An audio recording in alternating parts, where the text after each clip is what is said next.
Hello and welcome to Not Another Leeds podcast, because another Leeds United podcast, you can't go wrong.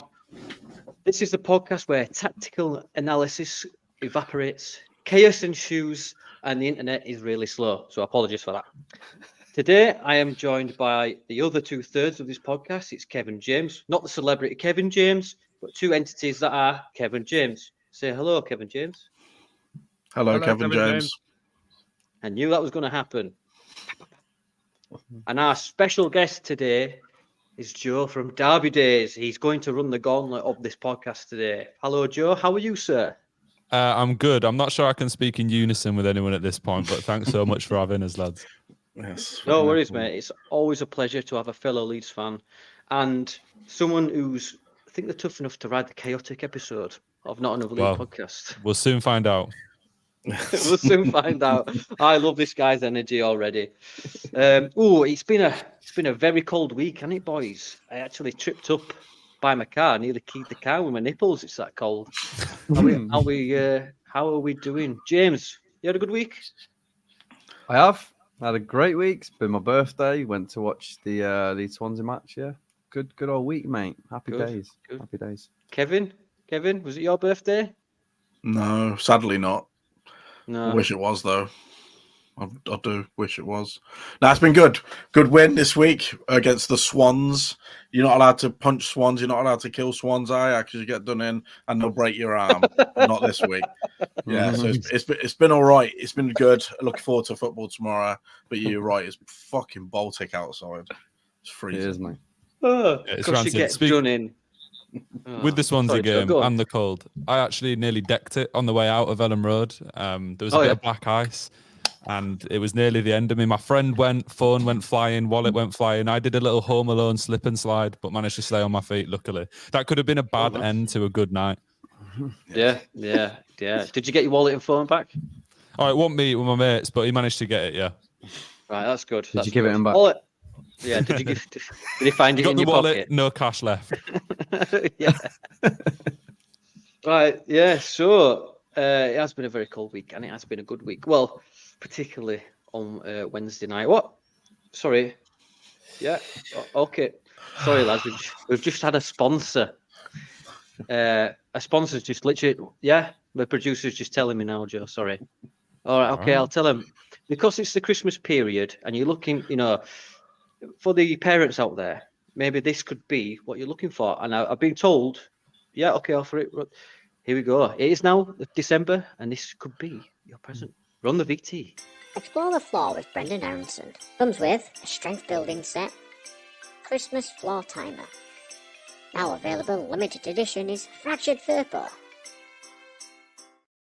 Now in stores. Now you can get 18%. The timing of that is absolutely fantastic from today as well, isn't it? Bloody hell. I need to get this out. They've told me to read this. You can get 18% off if you text the code NALP18. So yeah, and they paid me good money. But yeah, when that sponsor came in, Kev, I thought, it's almost I predicted the future. Yes. When I picked that one. What do you think, Joe? Very apt. It works well after today's news. I feel bad for Furpo, me. I feel for him. I do. There was a mixture of sympathy and hate in those looks then. It's We've consistent. been talking about his redemption. We've been talking about his redemption all season long, and he's just getting worse. Everyone hates him. It's just crazy. But this is, well, I mean, we'll talk about it in depth later on, but I just feel like this is a person who's openly admitted he doesn't like football, and he's played 11 minutes, and now he's broken again. Anyway, we'll get into that later on. Got injured by the cold, I think. By the blade of grass. He I think he walked onto the pitch too fast. Anyway, we're getting distracted. So let's go all the way back to last Friday, and where we are away to Rotherham, the Botherham Millers. Joe, did you have a good vibe going into this? Obviously, the international break and everything. And do you know what? I kind of felt after the Wednesday game, obviously a local rival as well. I know Rotherham aren't quite to the same level, but I always have a bad feeling about those Yorkshire games. It never seems to go well. And I know they had a good home record. No manager should have helped us, but it never actually does in reality. So no, but I don't have a good vibe going into most Leeds games. So I'm probably the wrong person to ask there. 99% of Leeds fans, apart from James, he's always positive before a game. He's always, we could be playing those creatures from Space Jam, they've got all the talent in the world, and it'd still be positive. Smash about them. it. Yeah, exactly. Into him. James, I know you obviously were positive before the game, but was it a good vibe? Yeah, it's been a good vibe all season for me. I thought we'd absolutely demolish them, but we just didn't, did we? We just didn't turn up second half, and that goal that they scored, it sort of woke them up a little bit, pushed on us a little bit, gave them a bit of confidence, and we just did what we do sometimes, just not perform. But oh well, on to the next one. It was one of them games where I just felt like hardly anyone turned up. I mean, that's just my opinion. I thought Rutter, who's normally our star boy, I thought it would night and day between Friday and Wednesday. I mean, do you think, Kev, we've been talking throughout the week about Rutter. Do you think Rutter was just knackered from international, or do you think he was just carrying that injury? From what I saw, you can see he was holding his hip for the most of the game. He looked injured to me. I don't think he should have played, but everybody wants him to play because he's the star boy, isn't he? He's the one that does everything. Everything goes through him. He's the one with all the slinky passing, all the goal involvement. So everybody wants him to play. But maybe that game he shouldn't have been on. I just thought that he kept touching his hip like this for the entire game. You can't even see it, can you? What I'm doing with my hands, but yeah, he's touching his hip the entire game. I'm not sure you're shaking your hip, mate. For people that can't see, you don't have pants on, so I don't know what he's punching. He did set up the goal as well, though. So he did set up the goal, didn't he? Yeah.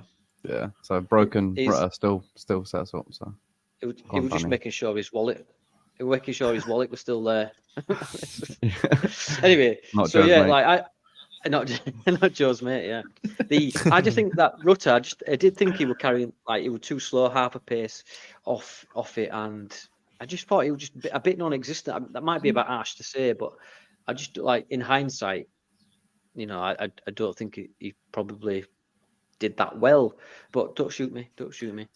Question though, if you were Fark, would you rather have a half a pace off it Rutter or Bamford fully fit?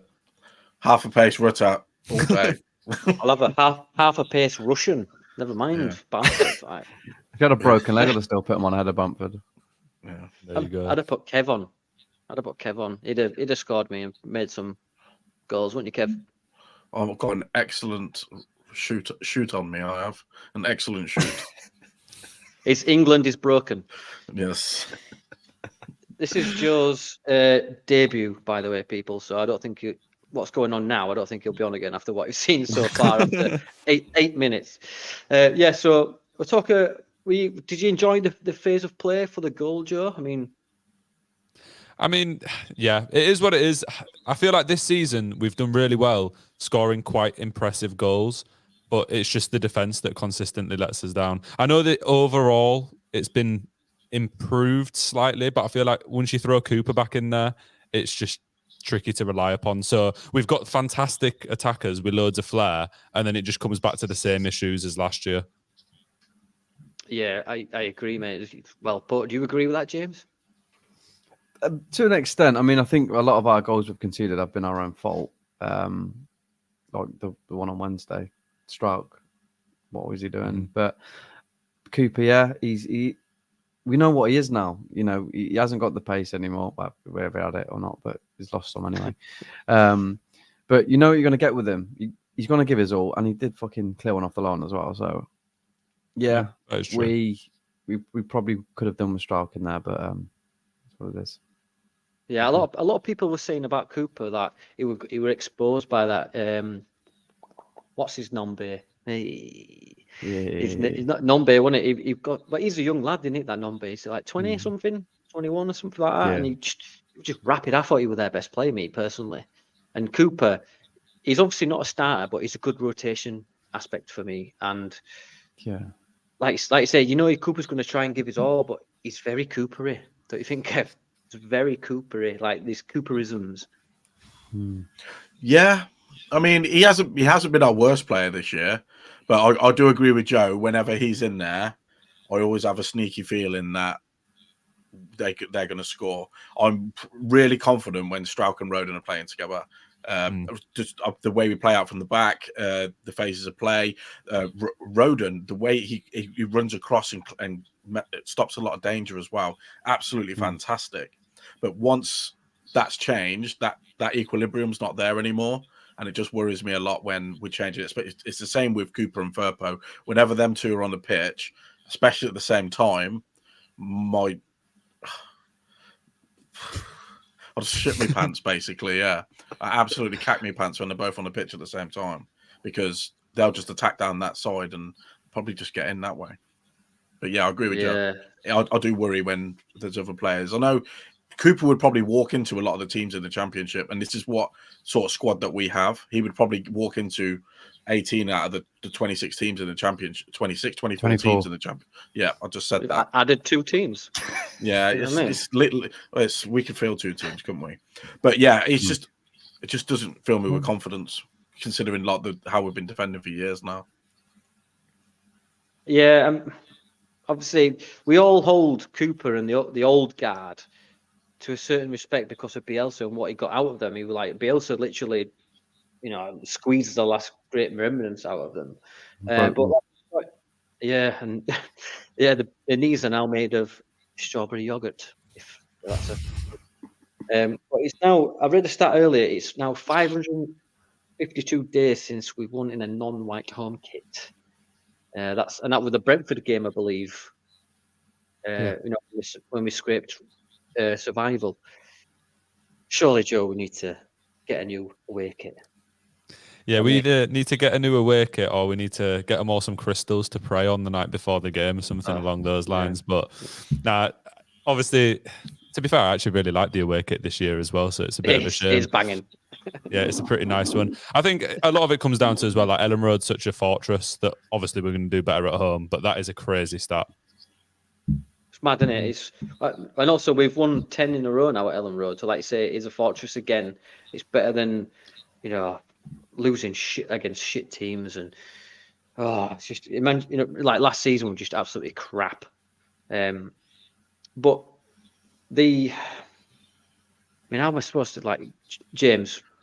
Yes. The away kit is, hello. What do you think's good? What do you think that people, the team step it up against us, at their place? Do you think that element helps them?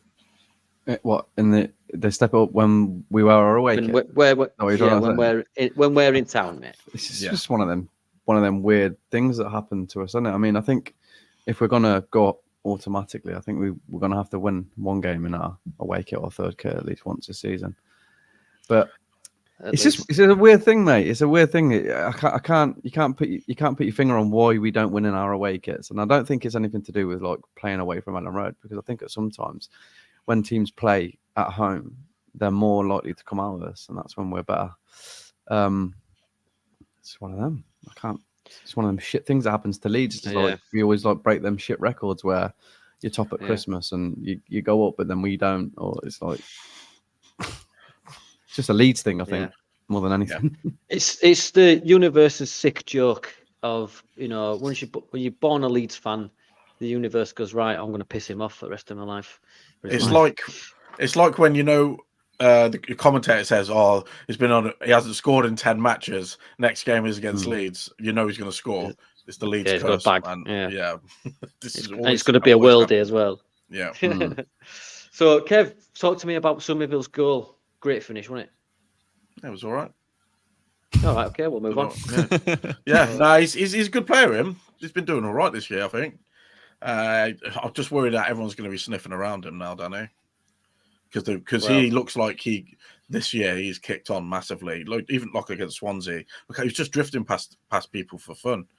I've never seen him play this good. Yeah, I think I saw a stat today that he's the first player who's got an assist consecutively in 4 games for quite some time. Well, he scored in 4 games in a row last year as well in the Prem, didn't he? and then I think we buggered off for the World Cup, and then it didn't quite work out for him after that. But he was playing really well. Scored the Liverpool. Didn't work out for any of them. Yeah, it didn't work out for any of them. Yeah. But yeah, he seems to be doing all right. Somerville. I looked at with all these big challenges and goals and assists, big challenges, big chances created, and Rotherham and Somerville at the top of the list, and the next one down is at 9th, and then they've got like 16 and 11. Dan James is 4th, but no one's talking about how many big chances that he's creating as well. If Somerville and Rutter weren't on that list, everybody would be saying how good Dan James is because he's 4th on the list. It's mental. It just shows that attacking, like Joe just said a minute ago, we've got exceptionally talented players. It just worries me defensively, even with the 2 central midfielders. It worries me sometimes because we always seem to get found out behind them two, and in between the defence and the 2 midfielders. We seem to be getting caught out a lot there. But watching that the other night. I do think like in this game, the Rotherham game, I do think that it was just flat across the board. I mean, your Somervilles were probably, like I'm not saying it were like absolutely dire. I'm just saying we want ourselves as opposed to Wednesday or against, Leicester a couple of weeks ago or whatever like that. I mean, you talk about Dan James there. I mean, Joe, Dan James, how was he for you? I'd like to get your opinion on Dan James. We love him on this podcast, but what about you, mate? Yeah, I mean, this season he's been pretty incredible in terms of output. He's one. I don't know. I love him sometimes, but not 100% of the time. I think he's one of those players where he just doesn't quite offer enough end product every now and then. He still has really good stats because he has the pace to get in behind and create some chances and stuff. But I feel like he's one of those that'll need 3 chances to score and need 3 chances to get an assist because 2 of the crosses will hit the first man. But he has that much output overall, it kind of makes up for itself, if that makes sense. Yeah. I agree, mate. I mean, I don't think anyone would put, like Kev just said, was it the top 4 you said, Kev? Yeah. Yes. Nobody would have put him there. I mean, I don't think a lot of people saw him at the club. I don't think he'd probably stayed at Leeds in the Championship. But here we are. I mean, Farker's obviously said something and worked on something with Daniel James, and he's just absolutely smashing it. He looks technically better as well, in my eyes. Yeah. I think he looks more confident on the ball. And fucking headphones have put themselves on. I'm not having a good day today, I'm telling you. Yeah, he just seems to be a lot more technical. He seems to be more drilled, and he's playing on his side of the pitch. That's his natural position is on that right hand side. So yeah, as long as he may continue. It's ever since I found out that I think it was Beckford said to Dan James, just take a breath before you take a touch, take a breath, have a look, and have a shot. He didn't say it like that. He probably went take a touch, then you take a look, in his Spanish accent, and then. But ever since then, I think like he's. Well, you never know. It's just my impression, James. So ever since then, I just think he's well-rounded. Should Dan James be performing at this level and above for you? I think he just needed.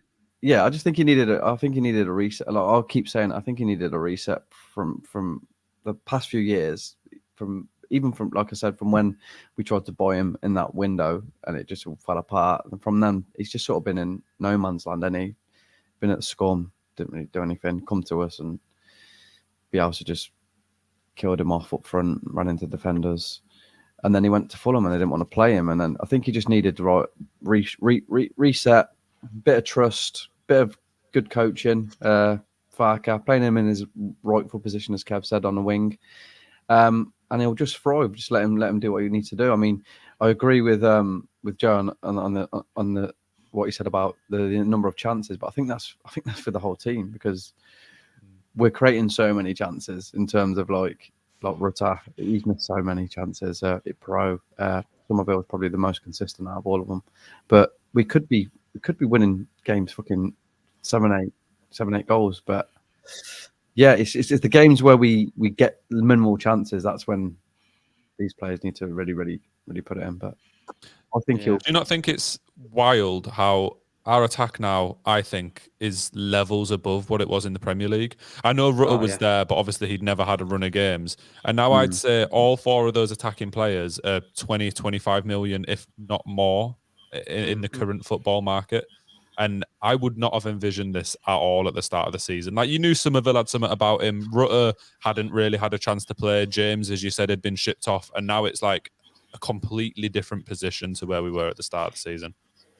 Oh, yeah, 100%, mate. You've hit the nail on the head there. I mean, you talk about the front 4 there, or the Furious 4, as Kev put it, have 41 goal involvements between them all. That is insane. That is great. And I mean, it could be more as well. It could be more. Could be more. It should be. Like, one of the things I took from this Rotherham game is like Pirot, for instance, going for the worldie instead of knocking it down for Somerville out edge of the box. That's which is one of many. But like Dan James shooting, sometimes he's got 50p boots on. Do you know what I mean? He just got skiff. And after he puts 2 glorious finishes away the games before, I'm like, oh, is this? And then it just goes phew, and it's hitting the satellite in the next to the moon. Right then, so let's talk about the goal that we conceded against Rotherham, and then we'll move on. Kev, talk us through it, mate, in that poetic, gravelly voice. They started off right down the right. Oh, you want me to talk you? No, it was just a catalogue of errors, wasn't it? Between from everyone. 5 different people, from everyone. No one's to blame. It's just one of them. These sort of goals happen. I see people blaming Melier. I see people blaming Archie Gray, Joe Roden, Firpo, Cooper, everyone in the entire side. It's just a catalogue of errors. And he wasn't even playing. Yeah, Ailing wasn't even playing. No blaming on him. It's just one of them. It's going to happen. Yeah, it's just going to happen. And Leeds are Leeds. Leeds are going to concede some stupid goals. Last year, the year before, look at all those crazy goals when Melier was passing it out to people like Nketiah and that. We're just going to see it at Leeds.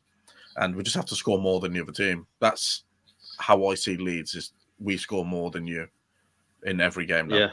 Yeah. I will pick up on something Joe said earlier. Like, defensively, I think we're a lot more calmer and sounder this year. I mean, obviously, the Championship is the hardest league, in my opinion, to get out of. Obviously, I'm biased to support Leeds, and Leeds are in the Championship and were many years before.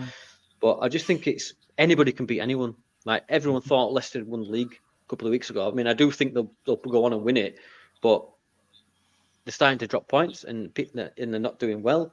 Do you know what I mean? And it's just, fuck them. I still think we're going to win it, Dan. I still think we're going to win it. Do you think they're going to Arsenal it? I wouldn't say Arsenal it, because I do. I think I can see us and Southampton flying. I don't know why. It's just I've just got a sneaky feeling. They're breathing down this next. I saw West Brom, and with Borough tomorrow, they're without Greenwood, who's had 4 goals, and I think he's had 6 or 7 involvements in the past couple of games. Do you know what? I read something weird yesterday. I didn't know about this until I looked it up. Do you know we've played the entire top 5 all away from home? Every single team it's in the top 5 now. We've played them all away from home. West Brom was at home. No, it wasn't. Yeah, it was. Yeah, it was. Okay. Well, they're 6th, though, aren't they? Yes, James. So shut up. All right, top 6. Right. So, right. Well, what we'll do is now. Actually, I don't want. I need to know that now. If right, okay. West Brom are top, because James can do my head in. Yeah, because they went above us, didn't they? They went above us. Yeah. James might be right. Yeah, I'm right. Do you want a drum roll or? Yeah, they're 5th. So yeah, James is right. James, I take it back. You may proceed to talk. Thank you. Right, so what we'll do is then we'll go on to something called All Smart Aren't We, which is you can win a 5 little elf things that you saw at the beginning of this video, the advertisement for Christmas, if you've got nephews or kids and stuff. So what we'll do is, Joe, I'll show an image and you have to guess the player. And then I'll go around, get guesses, and then I'll reveal it. Okay. So if you can play along at home if you want. So let me find it. So who is this player? I feel like I'm going to do poorly at this because it's going to all be before my time. Like this came out when my dad was born. I literally have no clue at all. Who do you think it is? Just have a guess. I'll give you a clue. It's this player. I'm trying to think of just an old player. Maldini. Right, you're going Maldini? Are you saying AC Milan? Yeah. Although it would James? usually be white and red, Yeah. but You asking me? Yeah. Yeah, James. Bet Midler. Right, okay. Kev? I was going to go for Maldini as well, but I'm going to go for Franco Baresi. Franco Just for fun. Baresi, right. Yeah. So I could tell you that you're all wrong, and it's Pallet Town's own Ash Ketchum.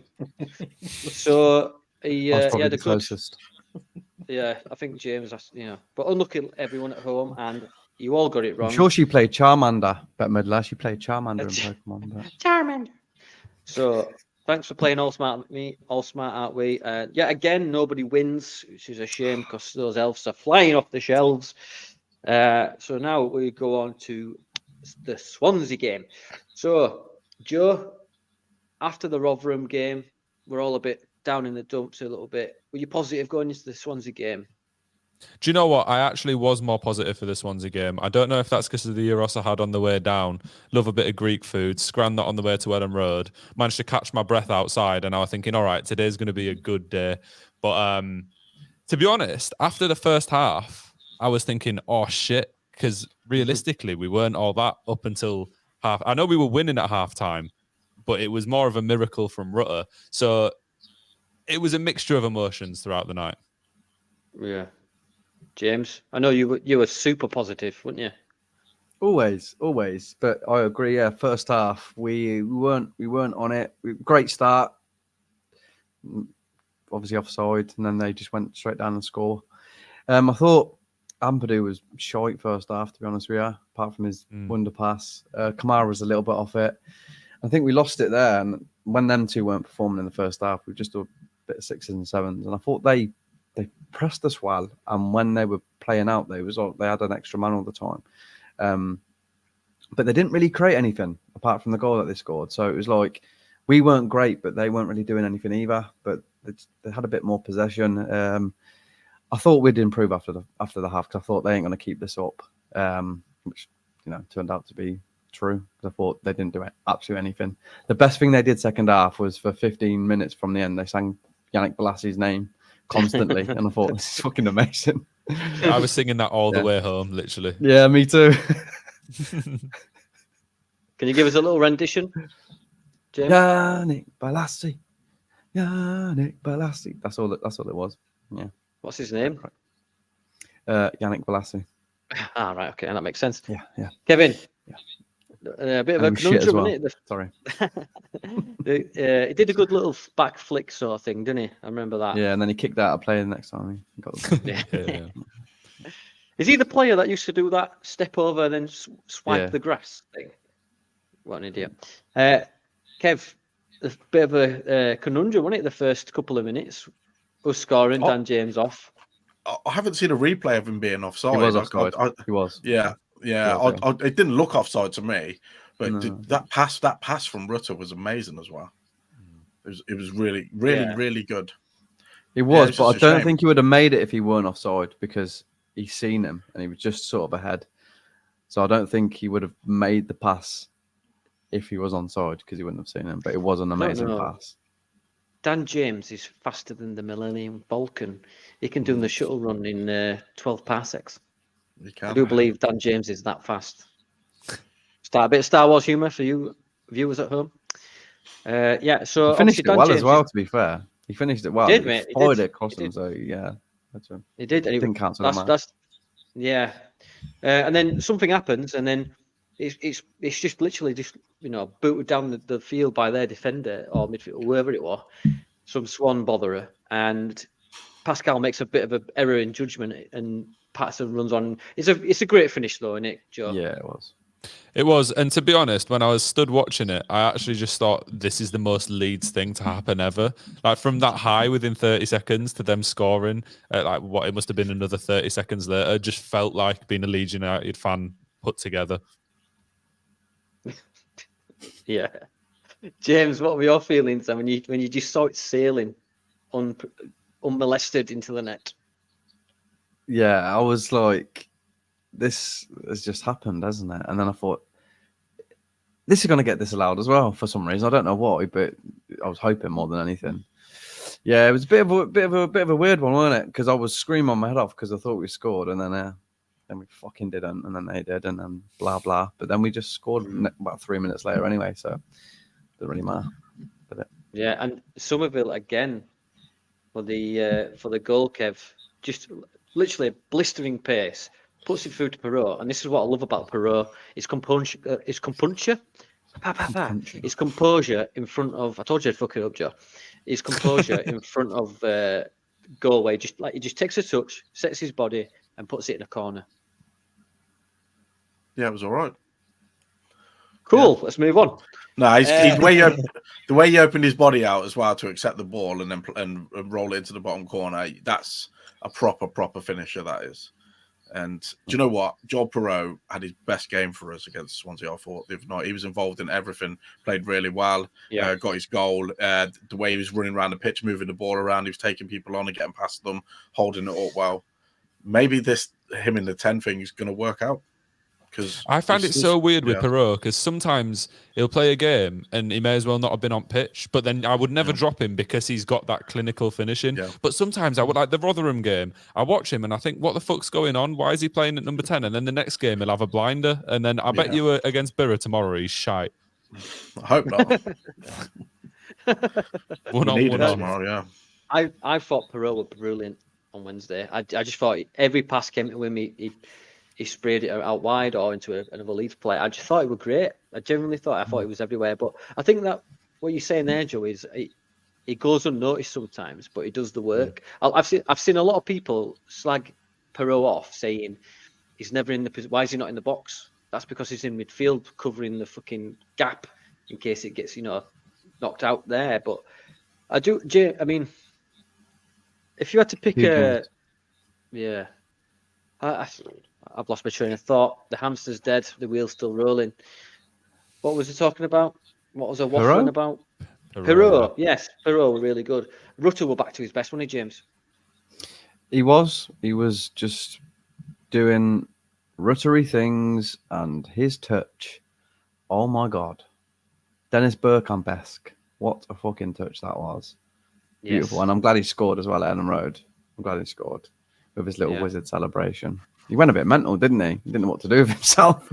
Yeah. To be fair, I would have and then he was like, great goal, man. Absolutely fantastic. Well, Matthew Lewis, who plays Neville Longbottom, was actually on LUTV or Leeds podcast, if you will, and he spoke to Rutter and he said, "Would you do this if you scored?" And he did the wizard thing, which is because stay tuned next week because we have a special guest related to Matthew Lewis. Ooh. Anyway, on to this podcast. Yeah. Like Rutter, that pass from Ampadu, Kev. Very, very good.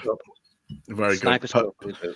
Perlo-esque that pass was. That was amazing. It's probably the best thing that he did in the first half because I was saying get him off, and then he goes and does that. It was absolutely fantastic. Yeah.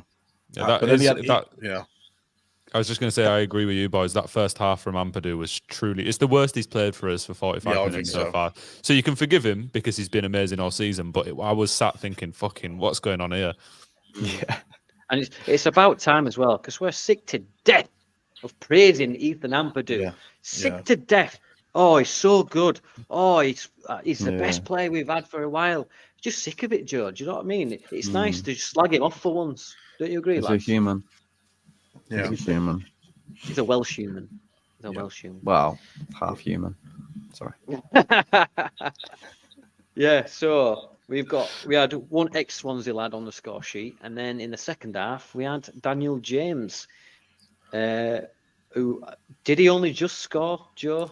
Or did he? He fired it into roof at net, didn't he? It was a Dan James-esque finish, in my opinion. It's what I expect from the boy. But you can never fault it. He got it in the back of the net. That's all that matters. It's another big goal on his sheet for the rest of the season. So yeah, I'm not going to complain in any way. Yeah, I just like every time Dan James is going to shoot. You know the power bar you see on FIFA or Pro Evolution Soccer? I could just see it sort of going up above his head, and then you don't know what's going to happen. But yeah, And it's then like the I one say, before it, when he passed it to the keeper, was like the opposite. When he won the ball back, Finger he was slipped. like, it's like, yeah, exactly. Yeah, he's going to slam it down, but his fingers slipped off because of all the press the pass button what's instead. it, Yeah. all the what's he's eaten before. Yeah, I mean, he did that little shitty pass into the box, and then he won it back. So like, Yeah. and he just like fluffed it. And it seems to be a common theme that all our shots just seem to trickle to the keeper this season, and it fucking pisses me off. Yeah, it's going to happen a lot, isn't it? Yeah, it's going. As we'll just go back to Joe's comment about Dan James. He's going to have a lot of those, and he's going to have a lot where he's near the byline. He's going to try and shoot, and it's going to hit the side netting or go over the bar. He's going to do that a lot. We just have to be patient with him, I guess. He's like a little boy, and we can afford to in this league. We can afford to in this league, can't we? Yeah, I feel like Kev was gonna read him a story and took him into bed with the way he was going on about him. Then. Yeah, what James said, he's been mistreated a little bit. We let him go out on loan because we thought we were going to get Cody Gakpo. Just love him. Just love all the players. Have you seen his nose, by the way? Sorry, have you seen his nose? Dan James. Dan James's nose. He did the interview after, and it's like he's been smashed in the face. Is it for aerodynamic reasons? Because it's not for aerodynamic. That would stop his speed. It just goes out that way and then comes back in. Yeah, but that's why he runs at an angle like that. You know, when planes put the flaps up to stop when they're landing, that's what he does. He just goes like that. Planes would put flaps up, yeah. Oh, okay. I don't know what plane looks like this, but you know, there you go. So yeah, if you had to pick a man of the match, Joe, would you think it'd be for you, mate? It's got to be Rutter for me. He played really well in the middle of the park. His passing was back on point, and obviously just that touch and run through. And for some reason, I'm still feeling like whenever I see Rutter one-on-one, I'm not 100% that he's even going to get a shot off, never mind it go in. So hopefully this is a big step in the right direction for him. It's got to be Rutter for man of the match. Yeah, yeah. James, who would you put your man of the match down for? I'm going to go Perot, mate. Perot. Yes. I thought he was really good. I didn't think... Even in the first half, I thought he was the one that weren't really making that many errors. I thought he was good all over the game. Yeah. So yeah, I'll go Pro this. Rutter's amazing. I always love Rutter, but I'll go Pro this time. Kev? Pirorut. Well, I'm gonna pivot and Pirorut. Now I'm gonna go with Joel Perot myself. Sorry, Joe, but yeah, I thought Joel Perot was one of my teams. It's not asking. I only care if Perot's listening. Yeah, that's true. Yeah, that's funny you should say that. It's funny you should say that. I've actually just got a text from. He says, "Tell Joe I'm listening." Sorry, Joe, he's listening, so you're gonna have to. Well, do you know what? At least he didn't call me a wanker. I'll take that. Oh! I've just got another one through. I can't say. It says Vinker. I think that's Dutch. I don't know what it means. Sorry, Kev, to cut you off. I chose to do that. Not for the first time today, is it? No, sorry, mate. I can't help it. My brain won't help me. I would like to put Perot forward as well for the man of the match of this game, purely because I thought he was everywhere, and I thought his passing was good. Took his finish well. But Rutter is obviously amazing, you know, and the first 11. I mean, Jed Spence. We've talked about this, James, before. Yeah, I know it's a sore subject. Be careful, or I'll ask you what you think about Nonto. Obviously, the teams, the lads came on. Do we see Jed Spence tomorrow? I hope so, mate. I fucking hope so. Against Middlesbrough as well, the team that bummed him off because they thought he was shy. I just want to see him. I keep saying it. I think he's going to make us go to another level on that right side. He's so good. Watch him be diabolical for us now, but I think I really want to see him in there. I do. Nothing against Archie Gray because he's been great there, but get him in, man. Let's actually talk about Archie Gray. Joe, what an absolute talent we've got. Yeah, unbelievable. I think he's one of those already. If we were to sell him at any time soon, you'd already be talking 40+ million, wouldn't you? At this age, to be playing at this level already. And to be honest, I think it's been a really tough season for him. Coming in, playing midfield, and then playing at fullback and switching about. I know you got. I think he was only dropped for one game, wasn't he? Or was it a couple more? Yeah. No, so you're right. He's consistently played every game at such a young age, and he smashed it, to be honest. But I think when we see him playing back in midfield is when we'll really start to see him shining. Yeah. Kev, he plays with such maturity, doesn't he? He's just amazing at everything. Everything. He reads the game well, passing, crossing. See his cross for was it Jaden Anthony, where he's headed it wide. Yeah. Oh, great cross that is as well. That's what you want Jan James to be doing, but actually he does it better. He's just everything he does. Yeah. Did you say Jan James? No, Dan James. Oh, I might have said Jan James. You know what I'm like. I've got problems, haven't I? But yeah, he's played against. Yeah, he's just he's just mature, isn't he, for his age, and the way he reads the game, plays the game. Hopefully, he's here for a long time. But yeah, I agree. Money talks as well, and he's easily a £40 million player now because of his age and how much he's playing. Yeah, at 17. We've only ever seen one person in the Championship go for that sort of money so far. And look where he is now.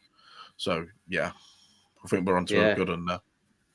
Yeah, and apparently his brother, we say it every other week, but apparently his brother is just as good, and he's playing in the under-18s at 15.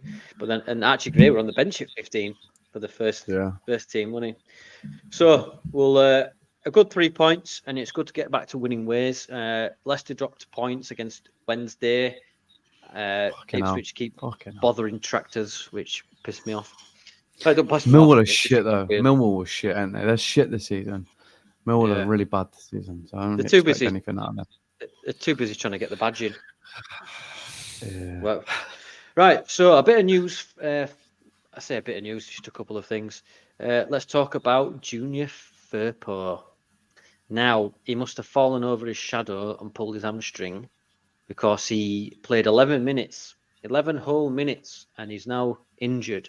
Now, there is a theory, Joe, come to you first, mate, that he's looking for a move in January, because he's meant to be out for 3 weeks, which takes us to sort of near January. What's your thoughts on Firpo and this whole, his career so far at Leeds? Do you know what? I feel really bad for Firpo. I think... did anyone listen to the podcast he did recently? Was it the Leeds United podcast? Because apparently it really sounded like he was trying to kick on and wanted to stay. Yeah, I did read it, and I'd actually like about fair play, but we've heard it all before, haven't we? And it's the sort of marketing. Like if you look at right at the beginning of the season in the summer, Fabrizio Romano were tweeting, "Oh, loads of teams want him" and all this kind of stuff. But that will probably Rads just feeding Fab the thing. But go on, please, Joe. No, I think he's had a tough time at Leeds, and I actually weirdly like Firpo. I see him as, he's not a fantastic defender, but I think in the system we play at the minute, where you see, obviously, Gray's been at fullback attacking a fair bit, Byram's been attacking a fair bit. I actually think if Firpo got a run of games and managed to stay fit, he'd be okay in this system, because the defence is not so reliant on the fullbacks at the minute, because you've got Ampadu and Kamara who are dropping back more. I don't think we'll ever see him get a run of games and stay fit. That's the problem. So realistically, we need to look for a replacement.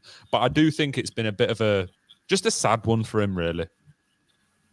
Yeah. James, do you think there's a future for Firpo beyond January? Or do you think he's actually looking for a move? I mean, bear in mind what George just said, maybe there is a redemption arc there. Don't care. It's just not really done anything for us, has he? He had this little spout last year when he come and he had a couple of good games, and you're thinking, oh, this is where he starts showing his worth a little bit. But injuries and shitty performances, and being injured after 11 minutes against Swansea, where he barely kicked the ball, is just get him out. I also think he's been slightly unfairly treated in some ways, because when Firpo has a bad game, it's amplified so much in comparison to like the old dogs like Aylin, Cooper, etc., who have been here for so long and got in that. Have you listened to our podcast? You what? Have you listened to our podcast? Because we hammer them. Well, yeah, but I think Firpo gets it even more so. From the fan base. Firpo can have a half decent game and then he'll still get hammered. Whereas if Aylin flops once, it seems like people are happy with his performance half the time.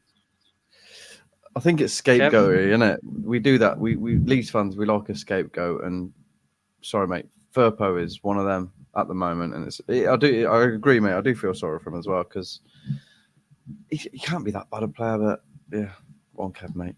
Carry on, mate. Kevin, I didn't say anything. I didn't say anything. You didn't even come to me. Yeah. No, he's all right.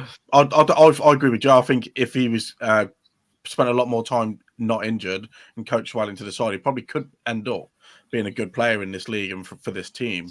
It's just his defensive work scares the shit out of me from time to time. His positioning is terrible. I mean, I saw something when Nonto was on the right hand side of the pitch and against Rotherham, and Junior Firpo standing next to him when he was running back. If we played a back three, it'd probably be a lot better, I think, but we don't. So we just need to find a way of playing which suits him. But that's only going to be doing that if Sam Byram gets injured, and because he's been one of our best players this year. So all right then, Kev.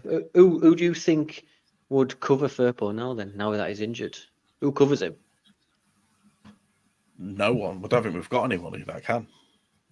Probably put Archie Gray left back. And then move Jed Spence in. That's what I think he probably would do. It'd probably end up in Pascal, wouldn't it? And then Cooper would be back in the starting lineup. And we've seen that happen a few times, and just we don't seem to get the passing out from the back because Pascal Strauch's moved out wide. So and he's much better at centre back as well. We need him in that centre back position. I think we should go after a left back in January now because of this. It's the only thing we can do.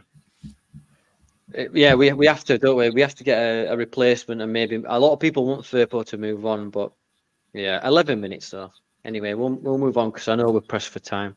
Our old friend, the Coke fiend Chelino, is making waves today on Twitter. Have you seen it like that, Joe, today about him? I have, yeah. What a horrible, horrible man. Now, the reign under Chelino was one of the most painful times to be a Leeds United fan. I mean, the reign under Bates wasn't much better, was it? But yeah, I think it's just him having a bit of a laugh, really, isn't it? It's got to be him taking the piss a bit, kind of trying to take a shot more than actually being serious. But yeah, what a wanker. Yeah, the Italian manager eater. I mean, how many managers did he go through? Kev, you're good at stats and remembering stuff. Six managers. In bonus one point season. For anyone. In one season, 1 week before Christmas. Yeah, that's just one weekend. What a bonus point for anyone that can name them all. Steve Evans, Hockaday, Brian McDermott, Darko Milanic, twice. Uwe Rosler. Yeah, I think so. Gary Monk. Yeah. Nice, well done, Kev. Unmatched. And James, well, he will fluffy. You got most of them. Ventriloquist, isn't it? Yeah. Right, so and then as obviously they talked today from Football Insider, so pinch of salt time, that the stadium is going to get a vamp if Leeds go straight up, 100 million to make this stadium to a 55,000 capacity stadium. I know it's not much for content, but how do you feel, Joe, about it just going up so soon to 55? Because they say that if we do get promoted, they'll put 100 million aside straight for the thing, and it'll be on top of the existing stadium, so the capacity will still be. Yeah, I mean, to be honest, I think from a personal point of view, we definitely need more seats. But I don't think that that's the number one. Like, that shouldn't be the be all and end all. There should be investments around the stadium, including seats, maybe where throughout a couple of seasons we continue building it up. But I think it's more the infrastructure around the stadium. Like, getting to Ellen Road's a fucking pain most of the time. You can't get internet in the stadium. The food's a little bit better this year, but it's still shocking. You queue about 2 hours for a pint. I think you need to improve around the stadium just as much as you need to actually bring in more people. It needs to be a 50-50 balance. You need to get both right. Yeah. Have you seen the picture going around Twitter today that a Leeds fan showing like chili cheese, jalapeno chips and stuff for $7.50? Yeah, I've never seen that. Yeah. They're like, that's got to be hospitality, that, as I've seen it. Yeah, it's got to be hospitality. Yeah, that's what you get if you pay 250 quid for a ticket. Yeah. Oof, fucking hell. I'd rather fucking shit in my hands and clap. Anyway, so Borough tomorrow. You confident, Joe? Not particularly, but as I said at the start, I'm never particularly confident with Leeds. I don't know. I feel like we could get a result. Borough are on a good run at the minute. They've been playing pretty well for the last couple of games, so it's hard to say. But yeah, I think we'll end up getting the win, to be honest. Yeah, James, I know you're super confident already before we've even kicked the ball. But what are you saying? What are you saying, bro? I'm always confident, but I'm more confident against better teams. So yeah, I think we'll beat them. If we're playing worse teams, like the poorer teams, they're the ones that I panic more about. we tend to throw, we tend to throw in them dodgy like Rotherham. But yeah, I'm super confident. We'll do them tomorrow. Kev, do you share James's enthusiasm? Yeah, I think I agree. We play better against the better teams. I think we're going to win tomorrow, especially because we're at home as well. I hope so, because my friend's a big Borough fan, and I want to rub it in his face. I think Sam Greenwood is a game changer for them. I just think he's good. He's found his sort of pizzazz at Middlesbrough, and I think them not having him might just give them that little chink in the armour that we can just take advantage of. I can see it. It's at home as well, obviously. I do think. I think we'll score a couple. To be honest, I think we'll concede again, but you know what I mean. So let's talk about Greenwood. Just talk about Joe. Do you think it were, in hindsight now, is it good that we've loaned him out? Yeah, definitely. I said earlier in the pod that our attack this year has been incredible. There wouldn't have been a place for him to get into this attack at the minute. And for him personally, he must be absolutely buzzing with going out on loan and how well he's doing. And obviously, I saw an interview with, I think it was like the Middlesbrough director of football, saying that it's not that simple just to keep him, even though there is an option to buy there. If we choose that we want to keep him at the end of the season, we might be able to persuade him to do so. So there's still the option to do that. But at the minute, again, I don't think he'd get into this team anyway. So it's a win-win. Yeah. I saw Phil Hay said something that if we go up as well, his wages revert back to Premier League wages. So if we go up and he signs for Middlesbrough, he'd actually be losing out on up to maybe 15 grand a week of losing if he signed for Middlesbrough full time. So, and he's got a contract to 2027. See, that's something there. It's a bit weird, isn't it? Because he can go join Middlesbrough for 1.5 million and lose 15 grand a week, or just go be a bit part player for Leeds as well and go back to 25k, because I think that's what he was on, and he got like a 60% wage reduction.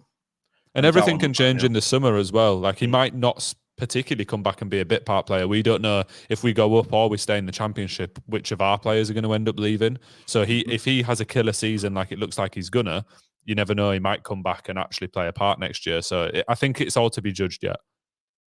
Yeah, 100%, mate. I mean, you never know. Like if it all goes wrong, which it won't, because we're going straight up. Like your Somervilles, your Rutters. I think Byron will stay, but Kamara, maybe even Ampadu will maybe get pinched by a Premier League team. The Vultures will pick us apart, but you know what I mean. So let's get a prediction then. Joe, what are you saying score wise? Who's scoring, and what score is it going to be? All right, I'm going to go 4-1 to Leeds. Rutter with 2, Perot we won, and Somerville we won. Nice. For Middlesbrough, nice. I don't know. I don't even know who their main striker is nowadays, to be honest. So I'm not going to predict who will score for them. Phil Stamp. Chicken Parmesan. James? I'm gonna go 3-0. I think we could probably score 10, but I think we'll end up scoring 3. Goal scorers, I reckon Perot might score again. Oh, I've said it now.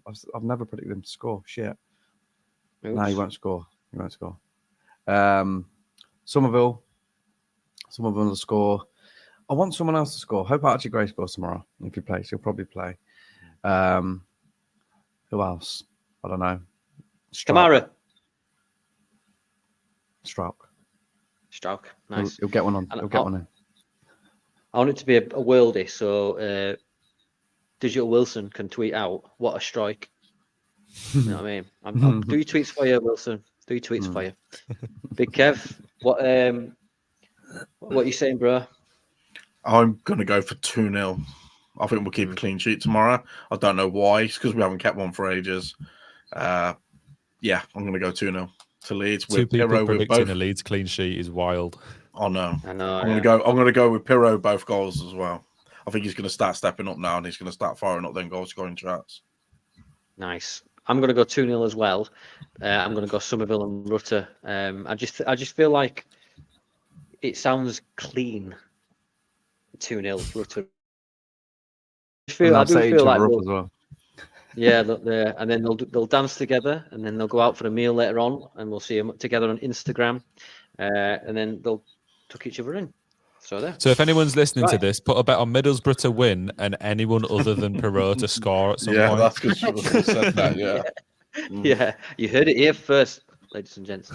Right, so that takes us to the second last segment. What we do now, Joe, is called Top Knob, and what we do is we think of all the knobs that I've done as heading throughout the week, and we nominate them to be a top knob. Top of the knobs is currently Andrea Radrizzani with 3 nominations, and followed closely by the Second Tier Podcast, because they do chat more shit than us. So, without further ado, let's get into Top Knob. Top Knob. The place with a groovy jingle. So, I will come to you first, Joe. Who's your top knob nomination? This week, it's got to be Chiellino, hasn't it? After those comments. Nice. Taking a piss out of Yorkshire in many ways. I have a feeling he might pop up again throughout the season. He might start to overtake Rads, but I highly doubt it because Rads is more recent. But yeah, Chiellino this week. James? I'm going to pick Paul Robinson, our old keeper. He did an interview about Nick Hammond and started talking a load of shite about, I don't know what he's doing there. He's there temporary. He's going to destabilise the transfer. I've got shut the fuck up, you clown shoes. He always talks shit. I don't know what he's on about. So, yeah, Paul Robinson, mate. And if you're watching Paul Robinson, shut up. Yeah, shut up, mate. Kevin? Matty Grimes and his mum. Oh, yeah. Yeah. Matty Grimes and his mum. Fuck you. Yeah. Go to Dubai, you wanker, now. After you get smashed. Yeah. Yeah. You can do one, mate. Yeah. I said the other day, I went, Glenn Kamara's up to his shoulder that good. Matt Grimes went back to his mum's. Yeah, he's my top knob of the week. Yeah. Do you know what? I'm gonna go with Grimes as well, just for the nostalgia. I think I'm gonna nominate the cold, but fuck it, Matt Grimes. Fuck it. Matt Grimes and your mum and Dubai. Anyone else? Anything to do with Swansea? You are this week's top knob. Top Knob. Now is the final segment. I know you're thinking, Joe, fucking hell, more segments. But this is what's happening. So last week, I built, because of all the sponsors that have come in, I've collected the money and I've built a supercomputer. Now, this supercomputer generates questions for guests and the two lads to... They don't know what the question is. I don't know what the question is. It's just generated by latest technology, super AI. And this is the NALP 3000. And here it is. Let's see what he's got to say. Beep, boop, beep. Calculating. Question found. Which former or current Leeds player would you want to see fight Tom Cruise? Which current or former Leeds United player would you want to see fight Tom Cruise? Now, they can have weapons or anything like that. So I'll save Joe for last because he's thinking, what the fuck am I doing on this podcast? James is going to say Gunnar Haller. I can see his eyes. No. I don't know. I think Robert Mulliner would have been pretty hard. He would have been absolutely... We're talking players in the prime and not now. So we're talking like Tom Cruise, Mission Impossible. Yeah. And you've seen Robert Mulliner? I have with my own 2 eyes. Yeah, he's hard. Yeah, I'd like to see Robert Molyneux fight Tom Cruise. Would he win though? Yes. Nice. Any weapons or just bare fist and pure Bare fists, masculine mate. energy? It just do heels, like spinning heel kicks on him. That's all he'd be doing, mate. That's what Rob Molyneux is famous for. Like Frank Dukes from fucking Bloodsport. Yeah. James? It's got to be Berardi, isn't it? Yes. Got to be Berardi. The lion, yeah. But he's just got he's got a bag of battered sausages, and he's only allowed to use them battered sausages. Tom Cruise will get mullered, mate. From any particular shop? Or? Any battered sausages you can get his hand on, Tom Cruise is getting mullered. Are we talking Morrison's bag or what? Tesco, come on, man. We need specifics. We can't just say... A black bag. A black bag. A bin liner. Bag. Bin you don't have liner, to say it with so much aggression. Yeah, like a shit Santa. Yeah, that's why Santa's sack is so big, because he only comes once a year. Shh. We're here for dad jokes all week. Joe, who is your top knob? Not top knob, fucking hell. Who is your? I fucked it up again. Sorry. Player. Who's your player? I'm gonna go with a player who looked like he was always coming off of a scrap when he was at Leeds, and that's Kisnorbo. Ooh. I always remember him with that big bandage round his head. So him in a bare knuckle with Tom Cruise, I reckon he's got a good chance. Nice. He's got sacked. I'm gonna go. Oh, Kisnorbo. Has it? Yeah. Yes, Kevin in the corner. Can I do like a shout out to someone who I didn't pick who could probably batter him as well? Go on then. Rudy Austin, man. Oh, that's a big shout, actually. Yeah, Rudy Austin would have just booted him out of the stadium. Oh, I forgot. I should have picked Rudy Austin. I apologise to everyone. I'm gonna. You should be ashamed of yourself, Kevin. Just stole down his pick. He fucked him up.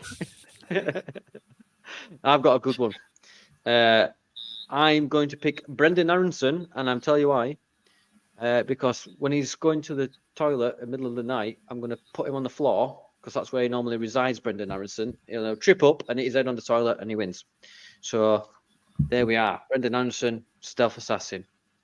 So he looks like Brendan Aronson. One of those elves that are selling. Yeah. One of those elves, yeah. Yeah. Shall I run the VT again just for the people that haven't seen it? Anyway, so that is concludes this podcast. Joe, thanks very much for putting yourself through this, and get a cold shower after this, because don't make water clean enough. Thanks for coming on. You've been great, mate. James and Kev, as always, splendid brothers in arms for this podcast.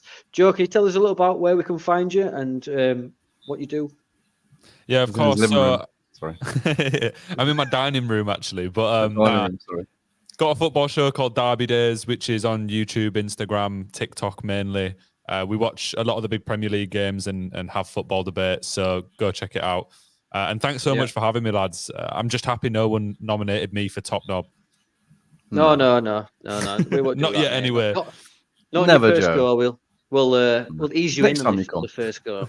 Next time you come on, mate, we'll batter you with some sausages. That sounds very wrong. Right, yes, so please go check out Derby Days. It is a great podcast and that, and it's got different fans on there.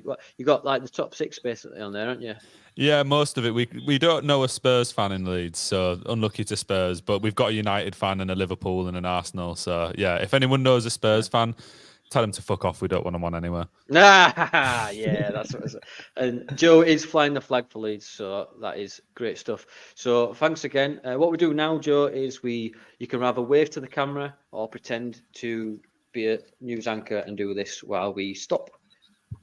So you can choose. I'll choose to wave. So thanks very much, everyone. This has been episode 18.